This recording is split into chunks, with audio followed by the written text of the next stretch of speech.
হর হর মহাদেব, ওম নমঃ শিবায়। A warm welcome to my channel Shiv Shakti talks. আমাদের আজকের বিষয় হচ্ছে হনুমান জয়ন্তী। হনুমান জয়ন্তী এই বছর পড়েছে 2 এপ্রিল, দ্যাট ইজ গুরুবারে। এবারে হনুমান জয়ন্তী আমরা পালন করি চৈত্র মাসের পূর্ণিমা তিথিতে। তো চৈত্র মাসের পূর্ণিমা তিথি কবে লাগছে? 1 এপ্রিল, মানে বুধবার লাগছে। বুধবার লাগছে সকাল 7:01 এবং ছাড়ছে পূর্ণিমা গুরুবার সকাল 7:41। তাহলে আপনাদের মনে একটা প্রশ্ন আসতে পারে যে আমার তো বুধবার দিন সারাটা দিন পাচ্ছি, একদম ভোরবেলা সকাল 7:01 লেগে যাচ্ছে, তাহলে তো আমি বুধবার সকাল সকালও পুজোটা করতে পারি। হ্যাঁ, আপনি অবশ্যই বুধবার সকাল সকাল পুজো করতে পারেন। বুধবার দিন পুজোটা করার জন্য আপনি অনেকটা সময় পাচ্ছেন, করতে পারেন। কিন্তু হনুমান জয়ন্তী আমরা যে তিথিটা পালন করি পূর্ণিমা, যেটা উদয়া তিথিতে পড়েছে, তো উদয়া তিথিটা কিন্তু আমরা পাচ্ছি 2 তারিখ, মানে যেটা সূর্য যে সানরাইজ যে হচ্ছে সেটা কিন্তু আমরা পাচ্ছি 2 তারিখে। তাই জন্যে যে সূর্য উদয় আমরা যেহেতু পাচ্ছি 2 তারিখে, তাই জন্যে হনুমান জয়ন্তী পড়ছে 2 তারিখে। আপনারা 1 তারিখও পুজো করতে পারেন, কিন্তু এই পুজোর পূর্ণ ফল পাওয়ার জন্যে আপনাকে 2 তারিখই পুজোটা করতে হবে। তাই আপনি যদি শাস্ত্রমতে নিয়ম মেনে ঠিকভাবে পুজোটা করতে চান এবং এই পুজোর পুরোপুরি কী বলবো সুফল পেতে চান, তাহলে আপনাকে 2 তারিখই পুজোটা করতে হবে। কারণ শাস্ত্রমতে কিন্তু হনুমান জয়ন্তী 2 তারিখই পালন করা হবে। যে তো কারণ আমি বললাম যে আপনাদের যেটা সূর্য উদয়, যেটা উদয়া তিথি, সেটা পড়ছে কিন্তু 2 তারিখে। তো 2 তারিখ আপনাকে 7:41 মধ্যে পুজোটা আপনার কমপ্লিট করে ফেলতে হবে। তো এটা গেল টাইমিং নিয়ে। এবারে আমি আসছি যে আপনারা কিভাবে পুজো করবেন। তো আপনাদের বাড়িতে হনুমানজির মূর্তি বা ছবি যাই থাকুক, তবে হ্যাঁ, এই প্রসঙ্গে একটা কথা বলি যে বাড়িতে জেনারেলি ফ্যামিলি যেখানে বসবাস করছে সেখানে কিন্তু হনুমানজির মূর্তি রাখতে নেই, ছবি রাখতে হয়। তার একটাই কারণ, হনুমানজি তো বাল ব্রহ্মচারী ছিলেন, সেই জন্যে। এবার যদি একটা বাড়িতে হয় যে একটা বাড়িতে শুধু ছেলেরাই আছেন, সেখানে আপনারা মূর্তি রাখতে পারেন। কিন্তু যদি একটা ফ্যামিলি যেখানে বসবাস করে সেখানে কিন্তু হনুমানজির ছবি রাখতে হয়, মূর্তি কখনো রাখবেন না। এবারে যে আপনি ছবিটা বসাচ্ছেন, একটা লাল কাপড় পেতে সেই লাল কাপড়ের ওপরে হনুমানজির ছবি রাখবেন। হনুমানজিকে সেদিন অবশ্যই একটা লাল ফুলের মালা পরাবেন, সেটা হচ্ছে বেস্ট হচ্ছে জবা ফুলের মালা। এবার জবা ফুল কটা জবা ফুল হতে হবে তার কোনো নিয়ম নেই, 5টা 7টা 9টা 11টা 108টা, আপনার যেরকম সামর্থ্য আপনি সেরকমভাবেই একটা জবা ফুলের মালা হনুমানজিকে পরিয়ে দেবেন। তাছাড়া যেটা পরাবেন সেটা হচ্ছে তুলসী পাতার মালা। তুলসী পাতার মালাও পরাতে পারেন, আবার 1 গোছা তুলসী পাতা নিয়ে হনুমানজির চরণে রেখেও দিতে পারেন। তারপরে এবারে আসছে যে কিভাবে পুজো করবেন। আপনারা একটা প্রদীপ অবশ্যই জ্বালাবেন পুজো করার সময়। সেই প্রদীপটা কিন্তু হবে চামেলি তেলের প্রদীপ, সেটা হচ্ছে জ্যাসমিন অয়েল, যেটা হচ্ছে চামেলি তেল। চামেলি তেলের প্রদীপই অবশ্যই জ্বালাবেন। যে কোনো দশকর্মা ভাণ্ডারে আপনারা চামেলি তেল পেয়ে যাবেন। তো আর যে প্রদীপটা যখন জ্বালাচ্ছেন, প্রদীপটাতে কিন্তু 9টা টিপ লাগাবেন। মেটে সিঁদুর, যেটা হচ্ছে অরেঞ্জ সিঁদুর, হনুমানজি সিঁদুর যেটাকে বলা হয়, অরেঞ্জ সিঁদুরটা আপনি এই যে চামেলি তেল আছে, চামেলি তেল একটুখানি গুলে সেই 9টা সিঁদুরের টিপ একটা প্রদীপে লাগাবেন এবং এটাতে আপনি চামেলি তেল দেবেন।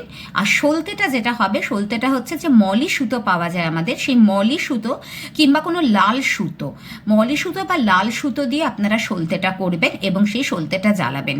আর হনুমানজিকে যখন আপনারা বসাচ্ছেন, হনুমানজিকে কিন্তু বসাবেন নর্থে, ওনার ফেসটা থাকবে সাউথে। কারণ আমরা কি বলি, সাউথটা হচ্ছে জমের দুয়ার, সাউথ থেকে সব রকম নেগেটিভ এনার্জিস কিন্তু প্রবেশ করে, যার জন্য বাস্তুমতে বলা হয় যে সাউথটা যতটা সম্ভব হেভি রাখতে। তাই জন্যে হনুমানজিকে তো বলা হয় যে উনি সংকট মোচন, উনি সংকট হরণ করেন। তাই জন্যে উনি, ওনার মুখটা যদি সাউথে থাকে, উনি সাউথ থেকে যে নেগেটিভ এনার্জিসগুলো আমাদের বাড়িতে প্রবেশ করবে সেগুলোকে উনি বাধা দেন, আমাদের বাড়িতে সব নেগেটিভ এনার্জিকে উনি সরিয়ে দেন। তাই জন্য ওনার ফেসটা হবে সাউথে। তারপরে আপনারা বসালেন, ওনাকে মালা পরালেন, তুলসী গোছা দিলেন, 1 গোছা তুলসী কিংবা তুলসীর মালা। তারপরে আপনাদের সাধ্য মতন আপনারা ভোগ দেবেন। এবারে ভোগে অনেক কিছু দেওয়া যায়, কি কি দেবেন সেটা আমি আর একটা ভিডিও করে আপনাকে ডিটেলসে বলে দেবো। আজকে আমি জাস্ট আপনাদেরকে পুজো পদ্ধতিটা বলে দিচ্ছি। যেটা আপনারা প্রদীপ জ্বালাবেন সেটাও আমি বলেছি, তবে একটা কথা মাথায় রাখবেন, যখন আপনি প্রদীপটা জ্বালাচ্ছেন, চামেলি তুলের যে প্রদীপ, প্রদীপের নিচে প্রদীপটা কিন্তু কখনো খালি বসাবেন না, প্রদীপটা একটা ছোট প্লেট কিংবা একটা ছোট বাটির মধ্যে করে বসাবেন এবং সেই ছোট প্লেট বা সেই ছোট বাটিতে কোনো গ্রেনস, মানে যে কোনো শস্যের দানা আপনি দিয়ে দেবেন, মানে সেটা জবই হোক, চালই হোক, মানে অখণ্ড চাল, যেটা অখণ্ডিত যেটা আতপ চাল, সে অখণ্ডিত আতপ চাল কিংবা জব কিংবা আপনার ধান এর মধ্যে কোনো একটা একটুখানি ছোট্ট একটা প্লেট বা বাটিতে দিয়ে তার ওপর প্রদীপটা বসাবেন। এবং প্রদীপ যখন জ্বালাচ্ছেন, প্রদীপ জ্বালানোর একটা নিয়ম আছে, সেটা হচ্ছে প্রদীপে যখন আপনি দেশলাইটা এরকম করে জ্বালাচ্ছেন, আপনি নিঃশ্বাসটা নেবেন, নিঃশ্বাসটা নিয়ে দেশলাইটা জ্বালালেন, এবার নিঃশ্বাসটাকে আটকে রাখবেন, নিঃশ্বাসটা আটকে রেখে তারপর আপনি প্রদীপটাকে জ্বালাবেন, প্রদীপটা জ্বালিয়ে তারপর নিঃশ্বাসটা ছেড়ে দেবেন। এইভাবে জ্বালালে যেটা বলা হয় সেটা হচ্ছে যে আমাদের সব রকম যে নেগেটিভ থটস সেগুলোকে আমরা প্রদীপ জ্বালানোর সময় আটকে দিচ্ছি। এবং প্রদীপটা আমি জ্বালাচ্ছি উইথ ফুল অফ পজিটিভিটি, তাই জন্যে শ্বাসটা নিয়ে আপনি এটাকে জ্বালালেন, দেশলাইটা শ্বাস রোধ করেই আপনি ওটাকে প্রদীপটা জ্বালিয়ে তারপরে আপনি শ্বাসটা ছেড়ে দিন।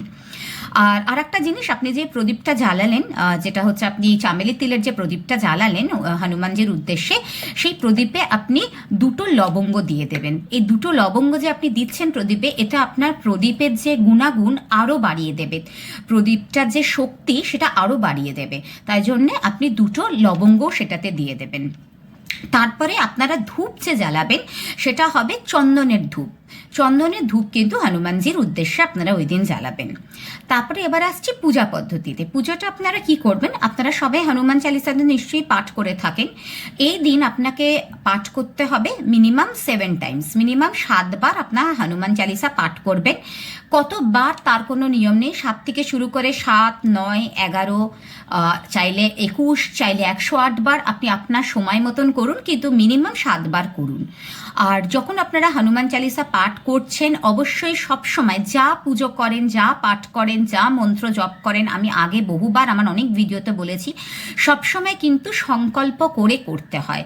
এবার আপনি বলবেন যে সংকল্পটা কী জিনিস, কিভাবে করব, সেটাও আমি আমার অনেক ভিডিওতে বলে দিয়েছি, তাও আমি আজকেও আবার বলে দিচ্ছি। সংকল্প যে আপনি করবেন, আপনি আপনার ডান হাতে একটুখানি জল নেবেন এবং বাঁ হাত দিয়ে সেটাকে নিচটা এরকম করে ধরে নেবেন যাতে জলটা নিচে না পড়ে যায়। তারপরে আপনি বলবেন যে আজকে আপনি যেটা হচ্ছে যেই বার, যেই মাস, যেই তিথি সেইটা বললেন, ধরুন আমরা গুরুবার 2 এপ্রিল করছি, তাহলে চৈত্র মাসে শুক্লা পক্ষে পূর্ণিমা তিথিতে গুরুবারে বলে আপনি নিজের নাম গোত্র বললেন।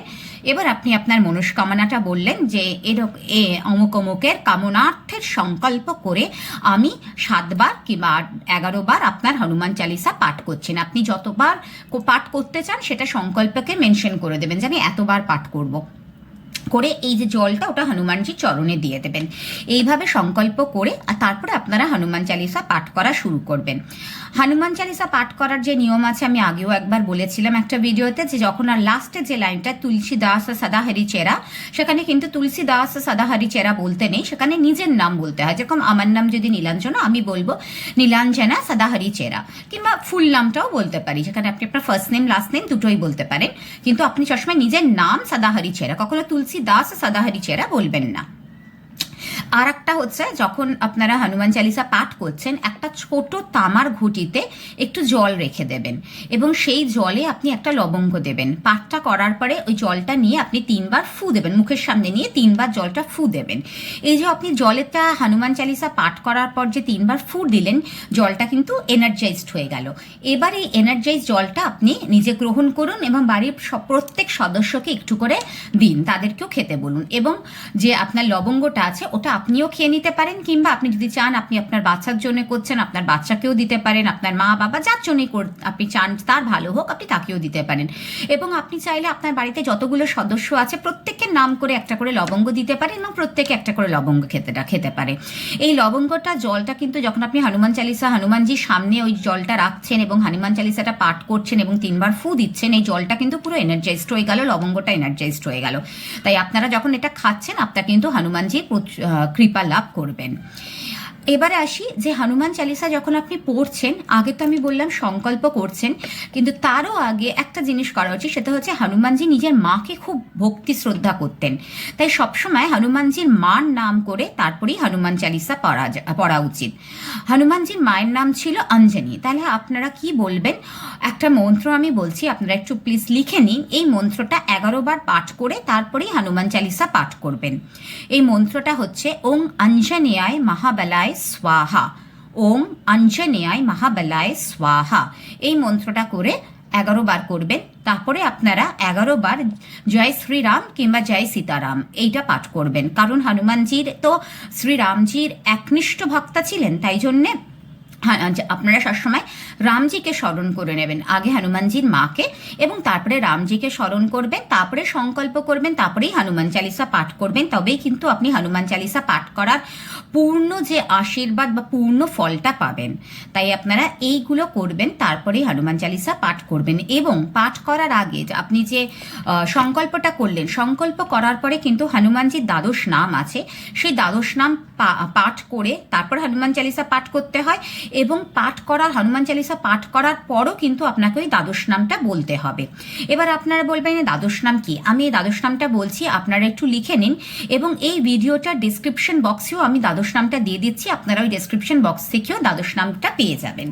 তো দ্বাদশ নামের মধ্যে ফার্স্ট যে নামটা হচ্ছে সেটা হচ্ছে হনুমান। তো আপনারা বলবেন, আপনি যদি চান এইভাবেও বলতে পারেন, ওং হনুমান নমঃ, ওং অঞ্জনি সুত নমঃ। সেকেন্ড নাম হচ্ছে অঞ্জনি সুত, তো ওং হনুমান নমঃ, ওং অঞ্জনি সুত নমঃ। তারপরে হচ্ছে বায়ুপুত্র, তো আপনি এইভাবে বললেন, ওং বায়ুপুত্র নমঃ। তারপরে হচ্ছে মহাবাল, ওং মহাবাল নমঃ। তারপরে হচ্ছে রামেষ্ট, সেখানে হচ্ছে ওং রামেষ্ট নমঃ। তারপরে হচ্ছে ফাল্গুন সখা, সেখানে আপনি বলছেন ওং ফাল্গুন সখা নমঃ। তারপরে হচ্ছে পিঙ্গাক্ষ, তখন আপনি বললেন ওং পিঙ্গাক্ষ নমঃ। তারপরে হচ্ছে অমিত বিক্রম, তাহলে ওং অমিত বিক্রম নমঃ। তারপরে হচ্ছে উদধিক্রমণ, সেখানে আপনি বলছেন ওং উদধিক্রমণ নমঃ। তারপরে হচ্ছে সীতাশোক বিনাশনা, তখন আপনি বলছেন ওং সীতাশোক বিনাশনা নমঃ। তারপরে হচ্ছে লক্ষণ প্রাণ দাতা, তো তখন আপনি বলছেন ওং লক্ষণ প্রাণ দাতা নমঃ। এবং লাস্টলি হচ্ছে দশগ্রীব দর্পহা, তো সেখানে আপনি বলছেন ওং দশগ্রীব দর্পহা নমঃ। এইভাবে আপনি 12টা নাম, দ্বাদশ নাম যে হনুমানজির পাঠ করবেন। হনুমান চালিসা পাঠ করার আগেও করবেন, পাঠ করার পরেও করবেন, তবেই আপনার হনুমান চালিসার যে পাঠের যে পূর্ণ যে এফেক্ট, সেটা আপনি অনেক বেশি এফেক্ট পাবেন হনুমান চালিসা পাঠের। আপনারা এখন লিখতে আশা করি পেরেছেন, যদি নাও পারেন আপনি ডেসক্রিপশন বক্সে পেয়ে যাবেন এই দ্বাদশ নাম হনুমানজি। এইভাবে আপনারা হনুমান চালিসা পাঠ করুন। তারপরে যেটা করবেন, জলটা তো আমি বললাম, আপনারা জলটা যেভাবে খাবেন এবং শুরু করবেন কিভাবে আমি পুরোটাই বলে দিয়েছি। তারপরে আপনারা হনুমানজির যে বীজ মন্ত্র সেটা 108 বার পাঠ করবেন। হনুমানজির বীজ মন্ত্র কি? শ্রী হনুমাতে নমঃ, শ্রী হনুমাতে নমঃ। আপনি এইভাবে 108 বার করবেন, শ্রী হনুমাতে নমঃ, শ্রী হনুমাতে নমঃ, শ্রী হনুমাতে নমঃ, এইভাবে 108 বার পাঠ করবেন। তারপরে আপনারা যেটা করবেন সেটা হচ্ছে, যারা ছেলেরা তারা অবশ্যই এই দিন বজরং বাণ পাঠ করবেন। বজরং বাণ মেয়েরা পাঠ করে না, তার একটাই রিজন, হনুমানজি তো সব মেয়েদেরকে নিজের মা স্বরূপে দেখতো। এবারে আর হনুমানজি উনি যেহেতু বাল ব্রহ্মচারী, তাই জন্যে এই বজরং বাণে এখানে একটা জায়গা আছে যেখানে আর কি যে পাঠ করছে, যে সে বলছে হনুমানজিকে যে আপনাকে রামজির দিব্যি আপনি আমার এই কাজটা করে দিন। তো মেয়েরা কখনো হনুমানজিকে দিব্যি দিতে পারে না, তাই জন্যই বলা হয় যে মেয়েরা বজরং বাণ পাঠ করবে না। এছাড়া আর কিন্তু কোনো রিজন নেই, আর কোনো রিজন নেই মেয়েদের বজরং বাণ পাঠ না করার, ঠিক আছে? তাই ছেলেরা কিন্তু অবশ্যই আমি বলবো বজরং বাণ পাঠ করুন।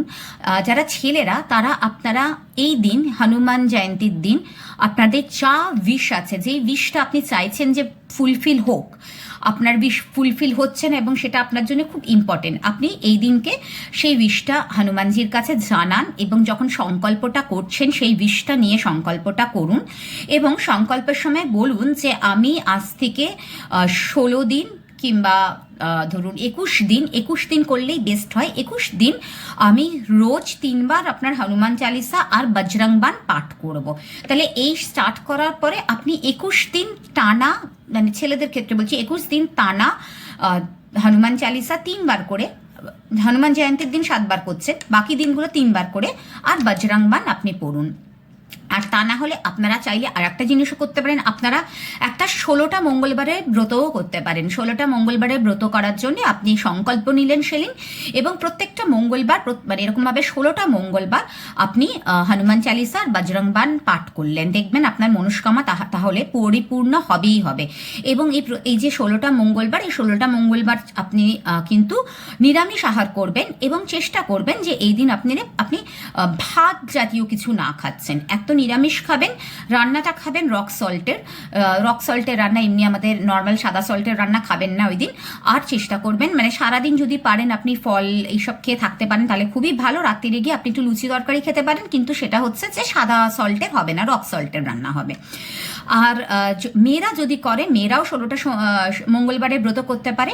সেখানে মেয়েরা কিন্তু যেটা সংকল্প করবে যে আমি 16টা মঙ্গলবারের ব্রত করছি, এই মনস্কামনা রেখে, যে মনস্কামনা আপনার সেটা বলবেন এবং বলবেন যে এই 16টা মঙ্গলবার আমি প্রত্যেক মঙ্গলবার 3 বার করে হনুমান চালিসা পাঠ করব এবং আমি কি বলে যদি আপনি ব্রত করতে পারেন তাহলে খুব ভালো, আর আমি উপবাস রাখবো মানে আপনি ফল খেয়ে থাকবেন এবং রাত্রিবেলা গিয়ে আপনি লুচি বা সাবু এসব কিছু খেতে পারেন। তাহলে এইভাবে আপনারা 16টা সোমবারের ব্রত রাখতে পারেন এবং 16টা মঙ্গলবারের ব্রত রাখতে পারেন। এবং 16টা মঙ্গলবারের ব্রত রাখলে কিন্তু হনুমানজির কৃপায় যে কোনো উইশ ফুলফিল হয়। তবে হ্যাঁ, সেখানে সম্পূর্ণ ভক্তিরূপে করতে হবে এবং এই যে 16টা মঙ্গলবার সারাদিন ফল খেয়ে, ফল মিষ্টি দুধ দই এইসব খেয়েই কাটাতে হবে। আর বললাম তো ছেলেরা সেই ক্ষেত্রে বজরং বান পড়বে, মেয়েরা সুন্দরকাণ্ড পড়তে পারে। ইভেন হনুমান জয়ন্তীর দিন মেয়েরা তো 7 বার হনুমান চালিসা পড়ছেই, পড়ে মেয়েরা সুন্দরকাণ্ড পড়বে, আর ছেলেরা বজরং বান পড়বে। বজরং বান পড়েও যদি তারা সময় পায় তারা সুন্দরকাণ্ডও পড়তে পারে, সুন্দরকাণ্ডটা খুব ভালো, সেটাও খুব পাওয়ারফুল। আর মেয়েরা যেহেতু বজরং বান পড়তে পারছে না, মেয়েরা সেই ক্ষেত্রে শুধু সুন্দরকাণ্ড পড়বে হনুমান চালিসা পড়ার পর। এবারে আসছি যে হনুমানজির এইভাবে আপনারা হনুমান চালিসা পড়লেন, আমি হনুমানজির বীজ মন্ত্র বললাম, আপনারা 108 বার ওই বীজ মন্ত্র পাঠ করবেন। তারপরে আপনারা এইভাবে সুন্দরকাণ্ড বা বজরং বান এগুলোও পড়লেন।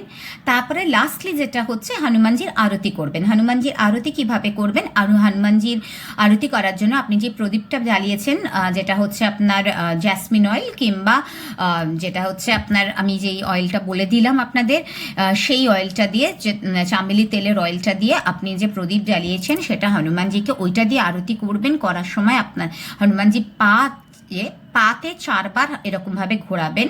আরতি করার সময় আপনি এক হাতে ঘন্টা বাজাবেন, এক হাতে প্রদীপ থাকবে, 4 বার এরকমভাবে হনুমানজির পায়ে ঘোরাবেন।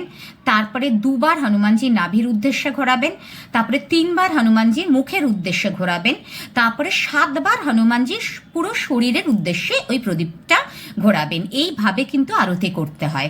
আপনারা যে কোনো আরতি যদি করেন, যে কোনো ঠাকুরের, সবসময় এইটা মনে রাখবেন, 4 2 3 7, ঠিক আছে? এইভাবে আরতি করবেন। হনুমান চালিসার যে বই পাওয়া যায় সেই বইয়ের পেছন দিকে আপনারা দেখবেন হনুমানজির অনেক আরতি থাকে, তার মধ্যে আপনি একটা আরতি করতে পারেন হনুমানজি। আর যদি চান আপনারা রামজির মানে শ্রীরামও সেদিন যত পারেন চ্যান্ট করতে পারেন।